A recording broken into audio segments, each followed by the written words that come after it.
This final series kicks off with an absolute blockbuster. They're both blockbuster games. It's 1v4 from Totally Workwear Stadium, a sellout there. And that's where we head north of the border now to check in with Ali Brigginshaw and her Broncos. Ali, so great to see you. Congratulations, minor premiers, a home semi-final for the first time for Brisbane. Just paint a picture for us about the support and the build-up there in Brisbane. Hey girls, and thanks Lara. It's awesome to have the game at Totally Workwear. Super pumped for it to be a sellout. It's going to be absolutely buzzing here in Brisbane. So I know the girls are pumped, and yeah, we just can't wait to get there on Sunday. Hey Ali, Joe Barrett here. Even though the Broncos had a slow start at the beginning of the season, you've had 7 unbeaten games. You're going really well despite lots of resilience and changes in your lineup. Does that give you confidence heading into the finals that you're in such good form? Yeah, it was a shaky start, and that's never how you want to start the NRLW season. There was do or die. Then after that, we couldn't lose any other games. So I'm really proud of how the girls have fought and dug deep in games, because last year that was probably something that we struggled with. We let teams fight back and then they'd pip us at the end. So it's been really good to just see how hard we've been working, and the defensive efforts of some of the girls and the team have been absolutely unbelievable. So I know the Sharks are going to bring it to us on Sunday, and it's just something that we've got to, that last one against them was super tight. We left that too close to the end. So we need to play a lot better when we play the Sharks, but yeah, I'm looking forward to it. Hey Ali, it's T.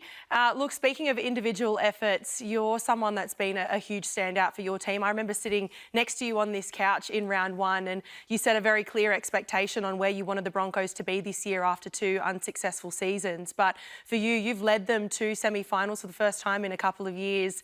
You'll now become the most capped NRLW player of all time this weekend, so congratulations on that. But upon reflection, how has the year been for you in particular? Hey T, yeah, it's been, I guess, crazy. I've probably copped a few knocks that I probably haven't felt before. So a couple staples, a couple of black eyes, broken finger, just a few little things that have been quite challenging. It's probably something that I've been quite lucky over the years to not have. So for me personally, it's been, looking at myself and thinking and just doing the right stuff off the field. I'm getting older, so there's been a lot of, rehab and just the prehab going out to field, just trying to get my body right. But yeah, I've found that I've been so lucky with the group of girls that I have. They're maturing and they're so easy to lead. Sometimes I just sit back and just watch them in awe of how easy they are to be the captain of. And yeah, I'm just super lucky that the girls and what they've been able to do here, and I get to lead them. Hey Al, it's me, your mentor, inspiration, loved one, whatever you want to add to the list. I won't say my name because it's very clear who it is now, but I just wanted to touch on the Broncos starting the season and going into round 3. It took you a while to warm up, I guess, to the season, and I guess there's no coincidence that round 3 was when you started to go real well, but Gail Broughton came back into the side. What influence does she have on your side, and does it alleviate some of the pressure, I guess, you have on yourself leading the team?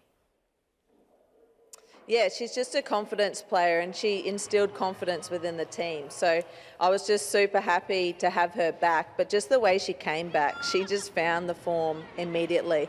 Those pre-season weeks, they were touch and go. Some weeks we'd see her on the field, some weeks we wouldn't. So it shows the type of character she is and how resilient she is just to get back out on that field. But for me, I have the easiest job. I just get to direct that team, and she gets to do all the fancy stuff, that left edge.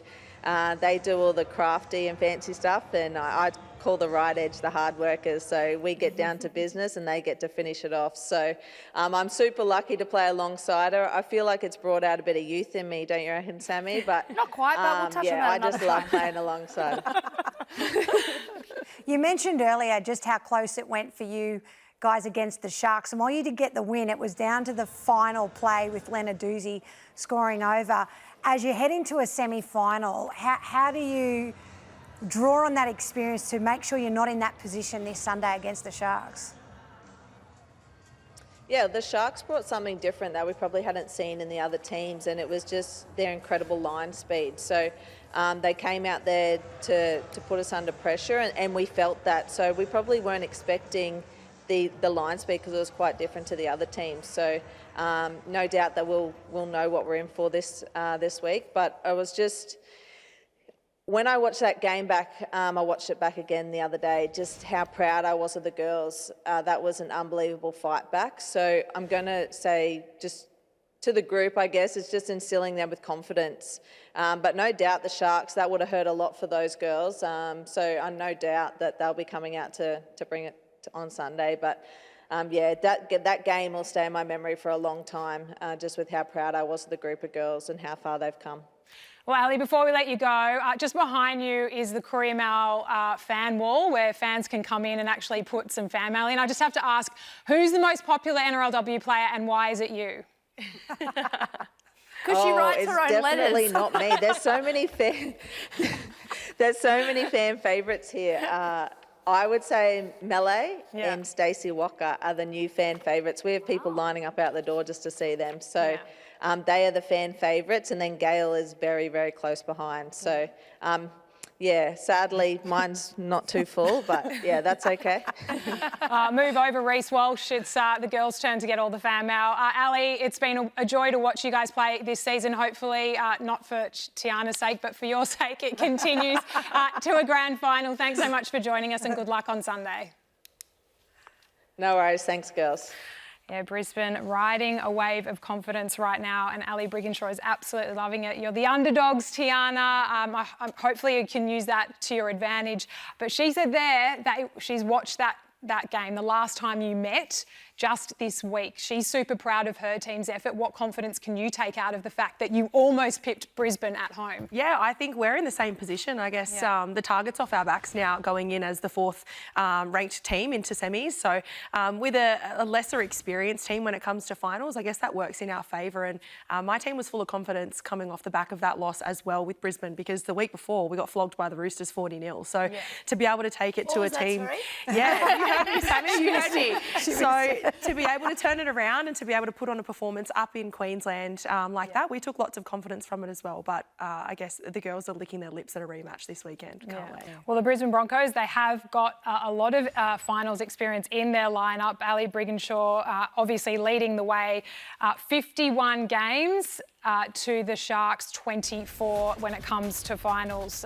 And, you know, that can play a part. It can also, as you say, Tiana, motivate your side because they're getting this wonderful opportunity on Sunday. Our Harvey Norman plays to watch, and it is the former Olympic champs going head-to-head. I heard Ali Brigginshaw speaking earlier in the week about the player they're most wary of is your fullback, Emma Tonegado, and she goes head-to-head with Gal Broughton at 5'8".